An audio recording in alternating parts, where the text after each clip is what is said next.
Amen. Quel bonheur de pouvoir encore chanter que notre Seigneur est celui qui ne manque pas de répondre à nos besoins quand nous en avons besoin. De répondre à nos besoins quand nous en avons besoin. Ça fait beaucoup de besoins, hein. Mais que le Seigneur ne manque pas d'intervenir quand nous en avons besoin. Voilà, je vais le dire comme ça. Le Seigneur est celui qui est toujours avec nous. Et nous voulons lui dire merci pour tout ce qu'il fait. Nous allons continuer bien sûr à ce culte et nous voulons nous tenir un instant devant la parole de Dieu, considérer encore ce que le Seigneur a à nous dire. Et je voudrais continuer dans la même lignée de ce que nous avons commencé à voir la semaine dernière où on a pu partager autour de ce message d'espoir que nous avons lorsque nous considérons cette période de Noël.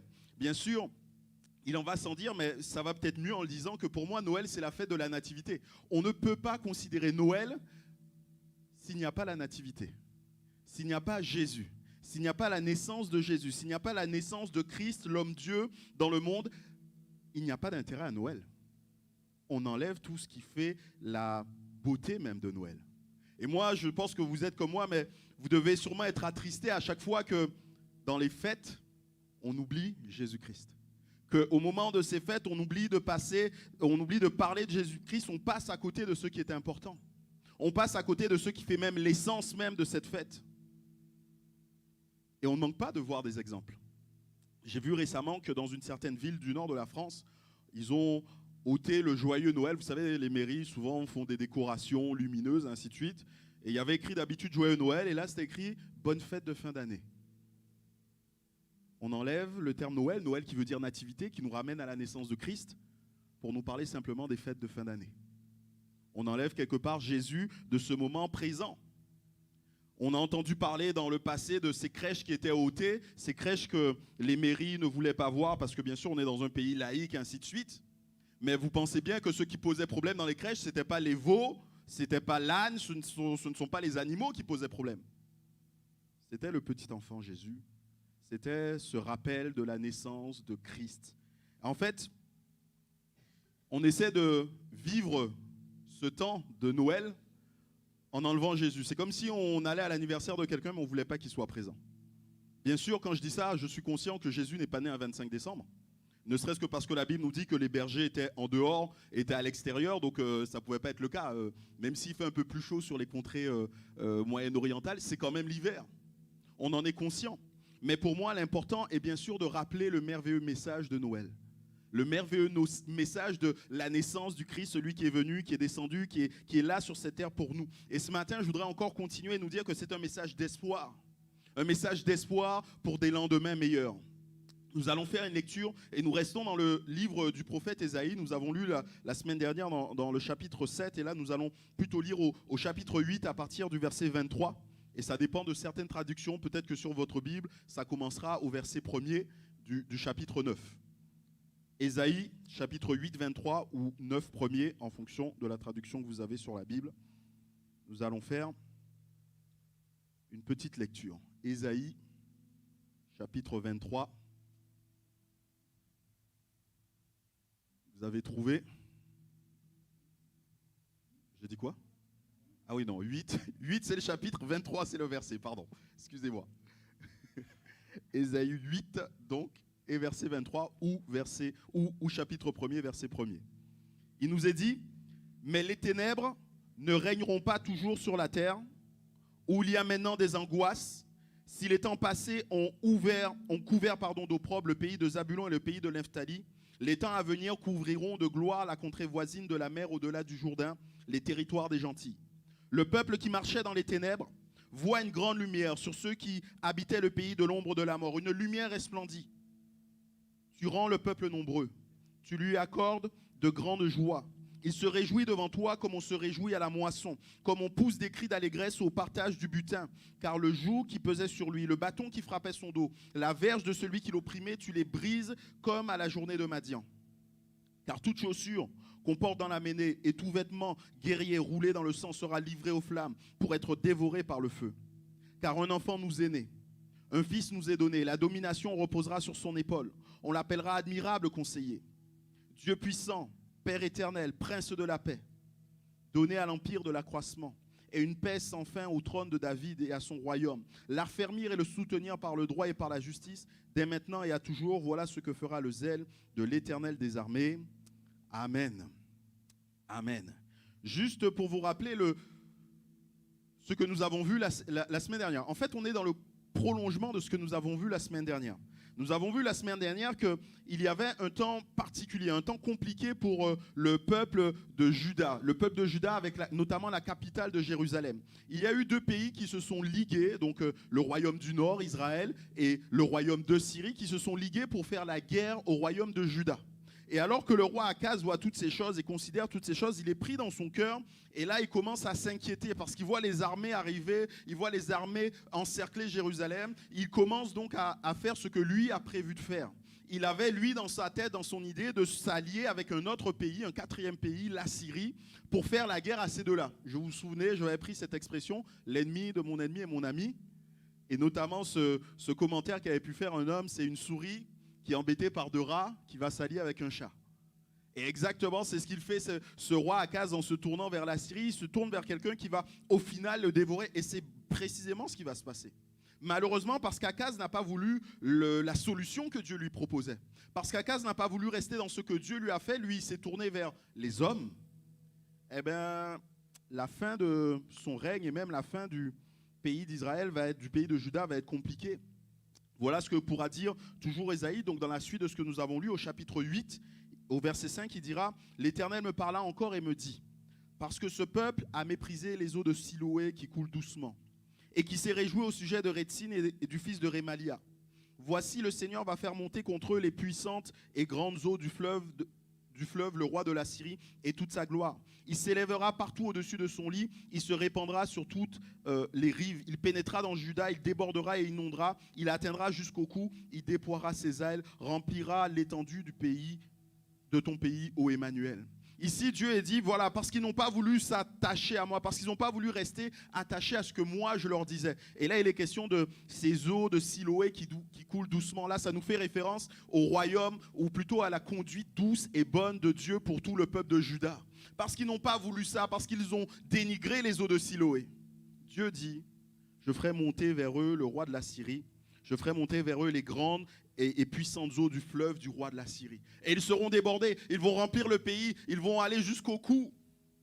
Et c'est précisément ce qui va se passer. La Syrie va remplir tout le pays moyen-oriental et même Juda, à une certaine mesure, va être prise par ce pays qui va les attaquer.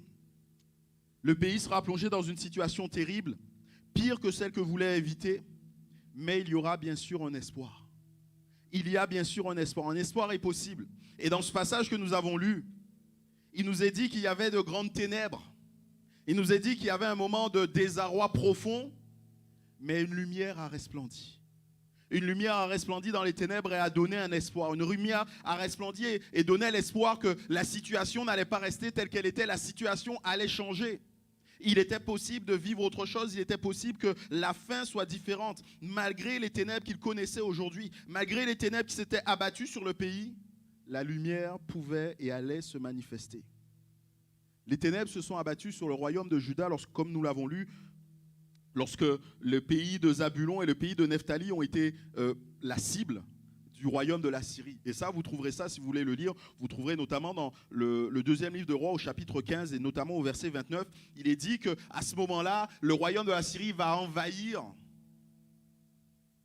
le territoire de Nephtali. Mais on pourrait se poser la question, si ces temps de ténèbres sont déjà arrivés, à quel moment se situe le moment où la lumière va jaillir? À quel moment se situe le moment où la lumière va resplendir et va donner un espoir? On va faire une lecture dans le Nouveau Testament, dans l'évangile de Matthieu, au chapitre 4. Matthieu, au chapitre 4, et nous lisons à partir du verset 12.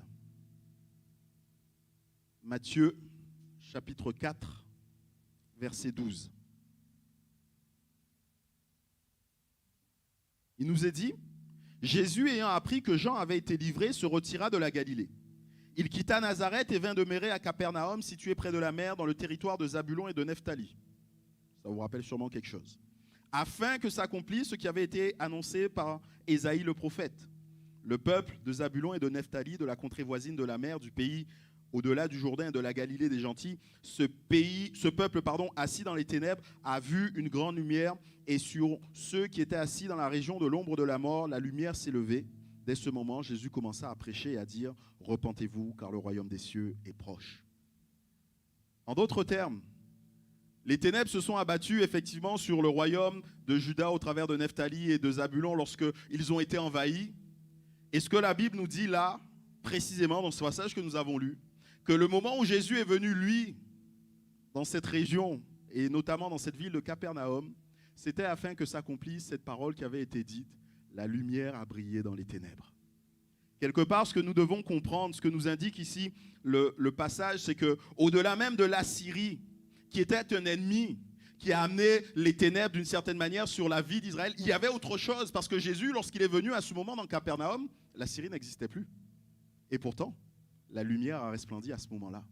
Parce que Jésus est venu pour combattre autre chose que la Syrie. Jésus est venu pour combattre le péché. Et ce que nous devons comprendre dans ce passage que nous avons lu dans Ésaïe, c'est que Dieu parlait prophétiquement bien sûr de la Syrie, mais au-delà de ça, il parlait bien sûr du péché qui était là dans le monde et qui était comme sur une chape de plomb pour le monde, qui était là comme des ténèbres dans lesquelles le monde était plongé.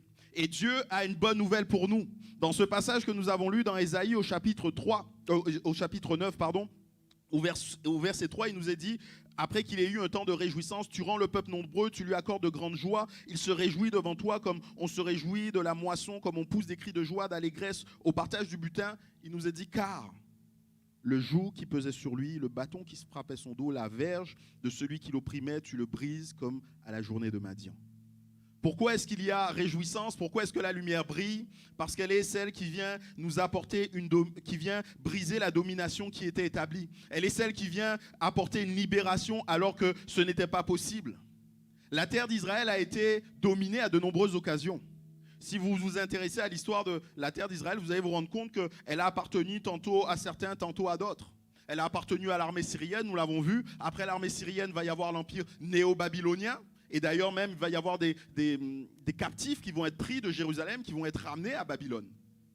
Ensuite, il va y avoir la domination grecque qui va être conduite et menée par Alexandre le Grand. Vous le savez, Alexandre le Grand va conquérir une bonne partie du monde de l'époque à une vitesse phénoménale, prodigieuse. Mais son royaume ne va pas durer. Après lui, il va y en avoir d'autres. Jusqu'au temps de Jésus, il y avait les Romains qui étaient là en train de dominer le peuple. Et quelque part, depuis tout temps, le peuple d'Israël sait qu'il va y avoir un Messie qui va venir. Le peuple d'Israël sait qu'un Messie va venir pour les délivrer. Et beaucoup s'attendaient à un Messie qui serait là comme un Messie guerrier. Un Messie qui viendrait renverser l'ordre établi. Un Messie qui serait celui qui donnerait au peuple d'Israël son indépendance. D'ailleurs, certains ont pensé que Jésus pouvait être ce Messie. On voit qu'au nombre des disciples de Jésus, il y avait un dénommé Simon le Zélote. Le Zélote, on précise bien, la Bible précise bien le Zélote. Les Zélotes, en fait, c'était un groupe de personnes qui cherchaient à apporter la délivrance au peuple d'Israël d'un point de vue politique. Ils étaient les révolutionnaires de l'époque. Et un homme qui était là et qui attendait la délivrance du peuple d'Israël, qui était un révolutionnaire, a été un disciple de Jésus. Bien sûr, après, il a compris qui était Jésus. Mais au départ, certainement, il s'est dit « Ah, mais cet homme est certainement quelqu'un qui va venir renverser tout ça, qui va venir renverser l'ordre établi, je vais le suivre. » On se rend compte plus tard dans le livre des Actes qu'il y avait toutes sortes d'hommes qui se sont levés, qui ont voulu, qui ont annoncé qu'ils étaient les Messies, qui ont renversé des situations qui se sont portées là, vers la guerre, mais qui n'ont pas duré. Jean-Baptiste lui-même, quand il parle de Jésus, il a une certaine manière particulière de parler de Jésus.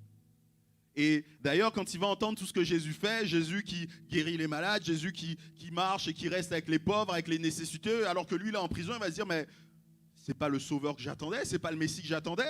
Il va envoyer ses disciples leur dire, mais es-tu bien celui qui doit venir ou est-ce que je dois en attendre un autre? Dans le sens de dire, mais tu n'accomplis pas ce que je pensais qu'un Messie devrait accomplir. Parce que Jésus n'est pas celui qui est venu pour combattre les hommes. Jésus n'est pas celui qui est venu pour combattre un système politique. Jésus n'est pas celui qui est venu pour renverser un système politique et créer quelque chose de nouveau, en tout cas d'un point de vue politique. Jésus-Christ est celui qui est venu pour nous délivrer du péché. Jésus-Christ est venu nous délivrer du péché. Avant qu'il naisse, cet ange a dit à Marie, sa mère, c'est lui qui sauvera son peuple de son péché. C'est lui qui sauvera le peuple de son péché. Jésus sauve. C'est là la définition même de son nom. Et Jésus, plus tard, lorsqu'il parlera de son programme, disons-le comme ça, il dira dans Luc 4 au verset 18, « L'Esprit du Seigneur est sur moi parce qu'il m'a oint pour annoncer une bonne nouvelle aux pauvres. Il m'a envoyé pour guérir ceux qui ont le cœur brisé, pour proclamer aux captifs la délivrance et aux aveugles le recouvrement de la vue, pour renvoyer libres les opprimés, pour publier une année de grâce du Seigneur. » Et quand il dit ça, il referme le parchemin et dit « Ces paroles sont maintenant accomplies. » Parce que Jésus est en train de dire, voilà ce que je suis venu faire. Voilà quelle est ma mission. Ma mission n'est pas autre chose que celle-ci. Ma mission est spirituelle. Je ne suis pas venu poser un royaume sur cette terre, en tout cas pas un royaume physique, ou en tout cas ce n'est pas le moment. Le Seigneur reviendra et lors de sa deuxième venue, il instaurera son royaume. Mais lors de sa première venue, il n'était pas venu pour instaurer un royaume physique. Il était venu pour que le peuple de Dieu puisse s'attacher à lui. Il était venu pour que nos cœurs puissent venir vers lui parce que nous serions libérés du péché. La vraie domination n'a pas commencé comme quand les armées assyriennes ont pris pied dans le pays d'Israël. Non, la vraie domination a commencé il y a de nombreuses années, lorsque dans le jardin d'Éden, nos premiers parents, Adam et Ève, ont choisi sciemment de désobéir à Dieu. Ont choisi sciemment de faire ce qu'ils avaient sur le cœur plutôt que d'écouter la parole de Dieu. À partir de ce moment-là, l'humanité est sortie de ce qu'on appelle l'innocence. L'humanité est devenue consciente du bien et du mal, c'est vrai. Mais l'humanité a été incapable, et elle est encore incapable aujourd'hui, de résister au mal. On sait faire la différence entre le bien et le mal, mais on est incapable de faire le bien selon Dieu. On est incapable d'aller vers ce que Dieu veut pour nous. Jésus dira, en vérité, je vous le dis, quiconque se livre au péché est esclave du péché. Quiconque se livre au péché est sous la domination du péché. Et nous sommes pécheurs. Nous sommes pécheurs dès notre naissance. Nous sommes pécheurs dans notre état même. Nous sommes quelque part sous la domination du péché. Mais Jésus nous dira, si le Fils vous affranchit, amen, vous serez réellement libres. Il est venu pour briser la domination sous laquelle nous sommes. Et quand Jésus est venu faire cela, il vient le faire de manière totale, entière, et il n'y a plus rien à faire. Quelqu'un tout à l'heure disait dans sa prière, merci pour le tout accompli. Oui, parce que Jésus, en mourant sur la croix, a tout accompli et il n'y a rien besoin d'ajouter, il n'y a rien besoin de faire. Et c'est exactement ce que nous comprenons dans ce passage qui est dit au verset 3, car le joug qui pesait sur lui, le bâton qui frappait son dos, la verge de celui qui les opprimait, tu les brises, comme à la journée de Madian. L'oppresseur n'a plus aucun moyen d'agir contre nous. La verge, le bâton sur lesquels il comptait, avec lesquels il nous opprimait, sont brisés. Mais il ne se contente pas de faire cela. Il vient aussi briser le joug qu'il y a sur nos épaules. Parce qu'on pourrait continuer, et c'est vrai, il n'y aurait peut-être personne pour frapper sur notre dos. Mais si on a toujours le joug sous les épaules, quelque part, on n'est pas libre. Et même ce joug qui reposait sur nos épaules, il l'a brisé. Ce qu'il fait, il le fait de manière totale, entière. Et il nous est dit, cela se fera comme du temps de la victoire de Madian, comme du temps de la journée de Madian. Et là, la Bible fait référence à un épisode de l'histoire d'Israël. Vous savez, il y a beaucoup de choses qu'on trouve dans l'histoire d'Israël qui sont là comme pour être des enseignements pour nous. D'ailleurs, c'est ce que la Bible nous dit. Ces choses ont été écrites afin de vous servir d'enseignement. Et cette victoire à laquelle il fait référence, c'est la victoire de Gédéon contre les Madianites. Ça faisait 7 ans que le peuple d'Israël était sous la domination de Madian et des Amalécites. À chaque fois, à chaque année, quand Israël avait semé quelque chose, quand Israël avait quelque chose, un peu de bien, les Amalécites et les Madianites venaient et raflaient tout cela. Et il ne leur restait rien. Les enfants d'Israël se cachaient. Et il y avait cet homme, Gédéon, que le Seigneur a suscité pour délivrer son peuple.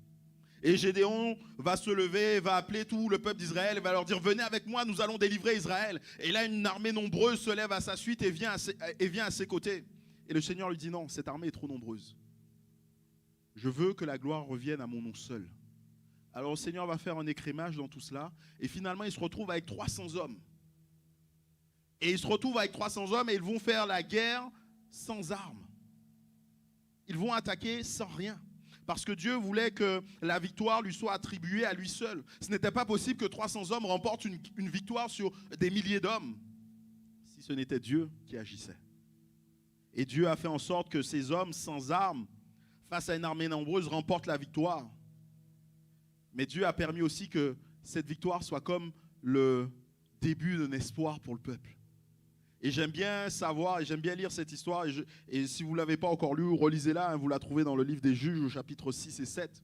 Et vous vous rendrez compte que la manière dont ce peuple a été délivré quelque part, c'est par la lumière qui a brillé dans les ténèbres. Ces 300 hommes, ils n'avaient pas d'armes, mais ils avaient des torches. Et les torches, ils les avaient cachées dans des pots en terre. Et à un moment donné, un signal donné, ils ont brisé ces pots et la lumière s'est faite. Et à la vue de cette lumière, l'armée nombreuse qui était là a pris fuite. À la vue de la lumière, l'ennemi a reculé. Un peuple qui était dans les ténèbres a vu la lumière et a vécu la libération.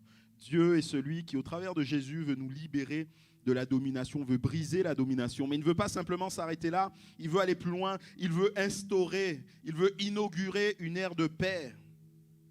Il veut inaugurer une ère de paix. Il ne va pas simplement se contenter d'enlever cette oppression, il va inaugurer une ère de paix. Au verset 4, il nous est dit « Car toute chaussure qu'on porte dans la mêlée, tout vêtement guerrier roulé dans le sang seront livrés aux flammes pour être dévorés par le feu. » Vous avez sûrement entendu, et ça s'est répété il n'y a pas si longtemps que ça, au cours de cet été, à la fin de l'été, vous avez sûrement entendu que le plus dur n'est pas de gagner la guerre, mais de gagner la paix.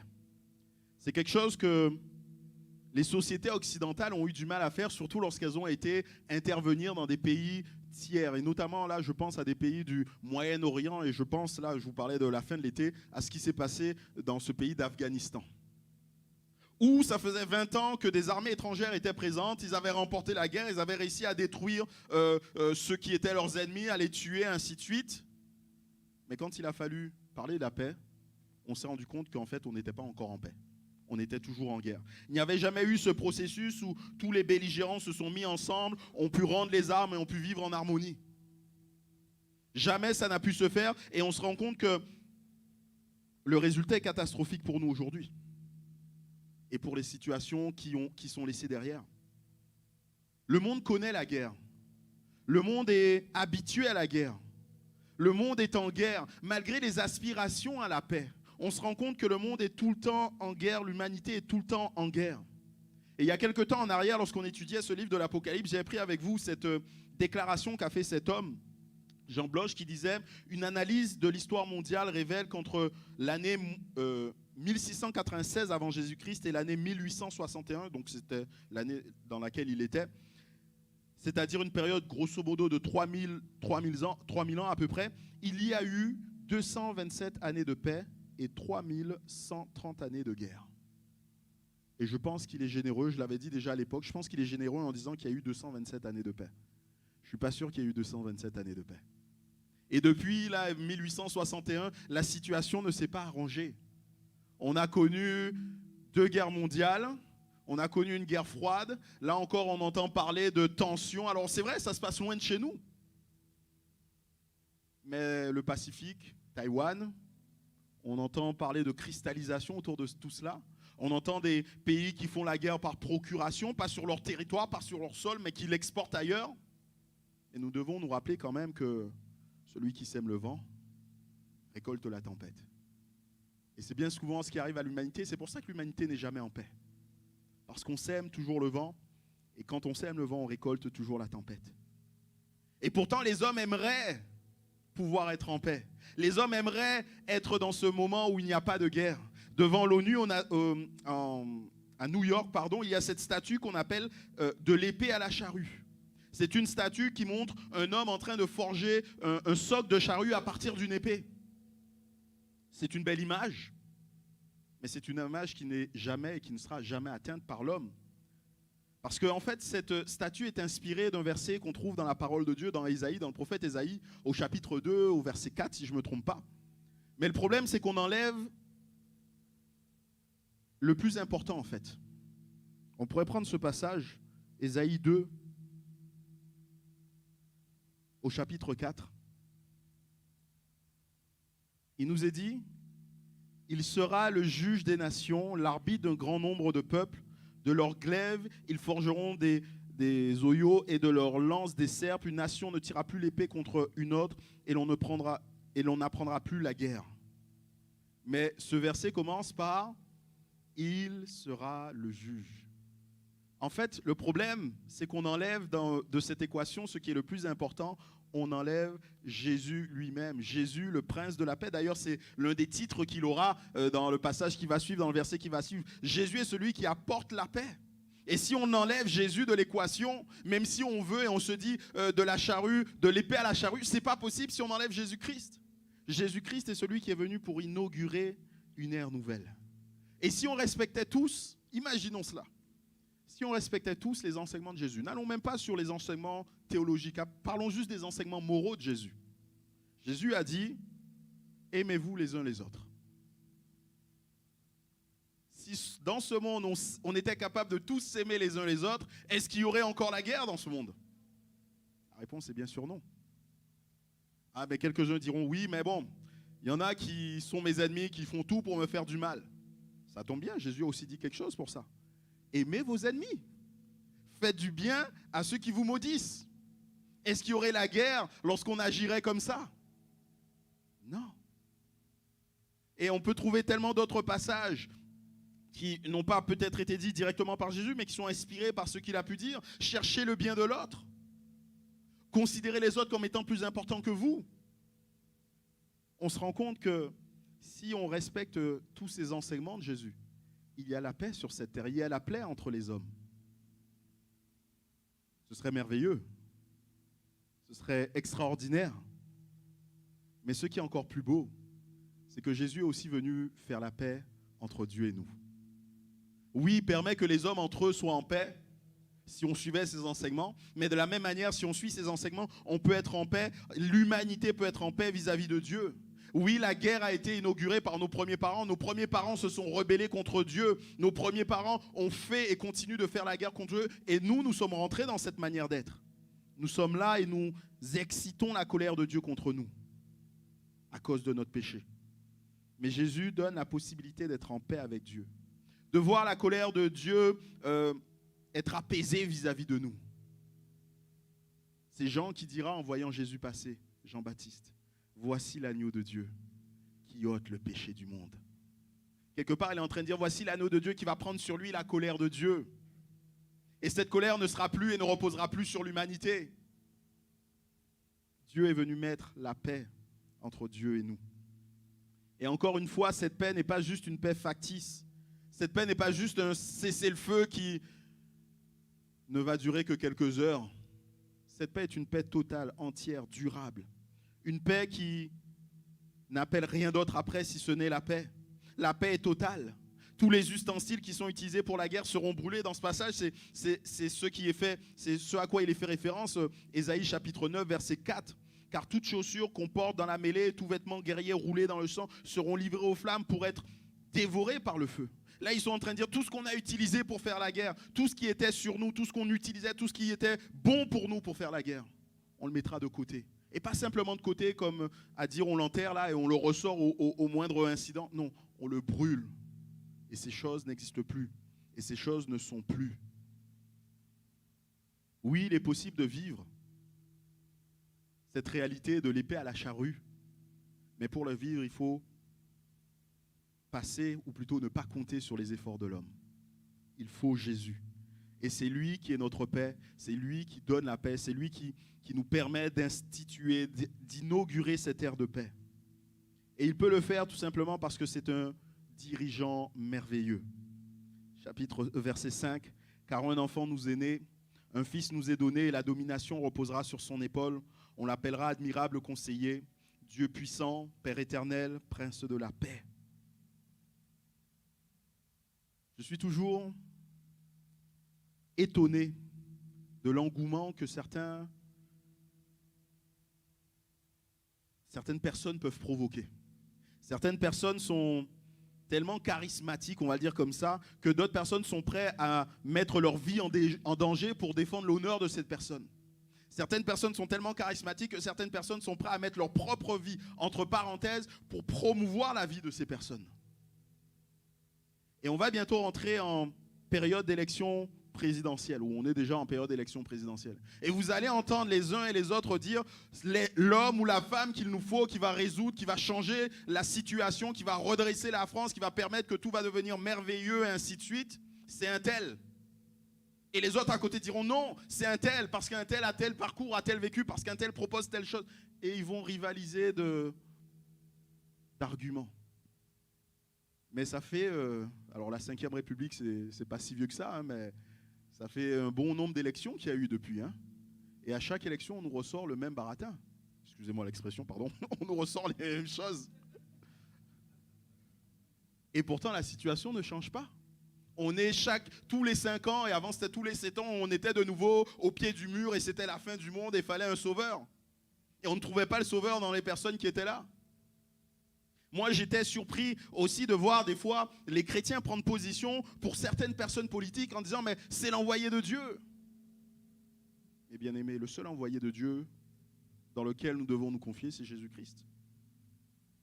La parole de Dieu nous dit « malheur à l'homme qui se confie en l'homme ».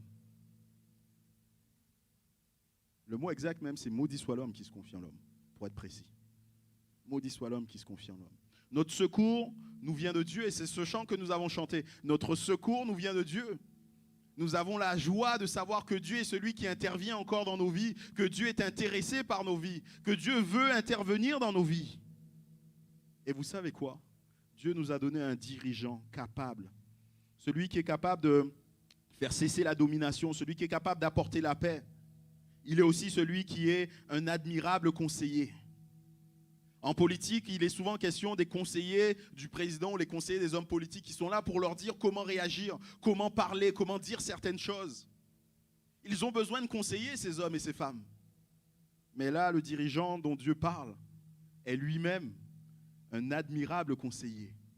Et ce qui est beau, c'est que le mot là, admirable ou merveilleux conseiller, c'est un mot qui est toujours utilisé pour parler de la capacité que Dieu a d'agir au-delà de ce que nous pouvons comprendre, au-delà même de ce que nous pouvons nous attendre.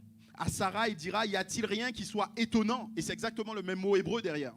Y a-t-il rien qui soit étonnant? Y a-t-il rien qui soit merveilleux? Y a-t-il rien qui soit trop admirable de la part de Dieu? Non, il n'y a rien qui puisse l'être. Contrairement à ses dirigeants, lui, il n'a pas besoin de prendre de conseils, il est celui qui donne des conseils. Jésus est le seul apte à nous guider, Jésus est le seul apte à nous donner ce qui était nécessaire, ce qui est nécessaire pour nos vies. En tant que chrétiens, nous devons faire de lui notre principale source de conseils. On peut avoir des interrogations dans la vie. On peut chercher des solutions dans les situations dans lesquelles nous sommes les uns les autres amenés à vivre. Mais notre principale source de conseils, c'est Jésus lui-même. Il est un admirable conseiller. Il est un admirable conseiller et au travers de lui, Dieu va œuvrer, Dieu va travailler pour démontrer toute sa sagesse et l'extraordinaire capacité qu'il a de planifier et d'accomplir des choses merveilleuses. Parce qu'il est un merveilleux conseiller. Il est aussi Dieu puissant. Il est Dieu de toute création, Dieu de toute gloire, Dieu qui mérite notre louange, notre acclamation. Et nous l'avons fait ce matin, nous l'avons élevé, et il est digne d'être élevé. Et nous devons continuer à l'élever. Mais j'aime à considérer encore ces deux mots qui nous parlent de la divinité claire de Jésus. Jésus est Dieu puissant. Il n'est pas un simple homme. Il est un homme qui s'est fait, il est Dieu qui s'est fait homme. Et on peut se confier en lui, on peut s'attendre à lui. On ne sera pas déçu. Malheur à l'homme qui se confie en l'homme, oui. Mais lui n'est pas simplement un homme, lui il est Dieu et nous pouvons nous attendre et nous confier en lui et nous pouvons vivre pleinement ce qu'il a pour nous et nous n'aurons pas de déception parce qu'il est Dieu. Il est aussi ce Père éternel. L'idée est de dire qu'il est la source même de toute éternité. Qu'en lui se trouve l'éternité, qu'il est lui-même créateur, qu'il était même au commencement. Jésus dira, je suis l'alpha et l'oméga. Quand il parle de lui, je suis le A et le Z, je suis le premier et le dernier. Il n'y a rien en dehors de moi. J'étais avant toute chose et je serai après toute chose. Au commencement était la parole, et la parole était avec Dieu, et la parole était Dieu, et toute chose a été faite par elle. Jésus est Dieu qui était là dès le commencement. Il est aussi le prince de la paix. C'est le souverain qui vient mettre fin à toutes les guerres et tous les conflits. Toutes les guerres entre les hommes, mais aussi le conflit qui envenime la relation entre un homme et Dieu. Et c'est peut-être la chose la plus importante. Jésus est celui qui est l'admirable conseiller et celui qui est le Dieu puissant. Jésus est celui qui est le Père éternel. Jésus est celui qui est le Prince de la paix. Je le disais la semaine dernière en introduction, l'espoir peut reposer sur une toute petite chose. Une lumière qui brille au loin dans les ténèbres. Et là, dans ce passage que nous avons lu, le peuple qui marchait dans les ténèbres voit une grande lumière. Dieu ne nous donne pas une toute petite lumière. Une toute petite lumière est capable d'amener de l'espoir, de se dire, il y a quelque chose de bon là-bas. Mais Dieu ne nous donne pas une petite lumière, il nous donne une grande lumière. Et cette grande lumière, vous la connaissez, vous le savez, c'est Jésus. Jésus dira, je suis la lumière. Je suis la lumière.